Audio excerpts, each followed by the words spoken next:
రమణ మహర్షి ఈ విషయాన్ని పదే పదే ప్రస్తావించాడు. పాదాచారులై శివనామ స్మరణ చేస్తూ గిరి ప్రదక్షిణం చేస్తే మహాపుణ్యం సిద్ధిస్తుందని మహాత్ముల వాక్కు. అందుకే గిరి ప్రదక్షిణంలో నిత్యం వందలాది మంది భక్తులు పాల్గొంటారు.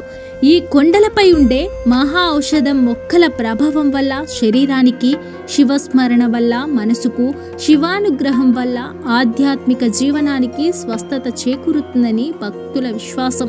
గిరి ప్రదక్షిణ 14 కిలోమీటర్ల వరకు కొనసాగుతోంది. దీన్నే గిరివాలం అని కూడా అంటారు. ఈ గిరివాలం వల్ల భక్తుల పాప విముక్తి కలుగుతుంది. కోరిన కోర్కెలు తీరడమే కాకుండా మోక్షం లభిస్తుందని భక్తుల యొక్క నమ్మకం. అరుణాచలాన్ని తలుచుకుంటే అన్ని బంధనాలను తెంచుకొని స్వేచ్ఛాజీవులమవుతామని కూడా భక్తులు విశ్వసిస్తారు.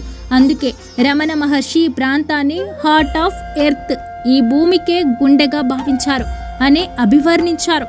స్కంద పురాణాల్లో అన్నిటికంటే గొప్ప పుణ్యక్షేత్రంగా ఈ అరుణాచల ఆలయాన్ని పేర్కొన్నారు. ఇక్కడ అగ్ని లింగాకారంలో పరమేశ్వరుడు ఉంటారు.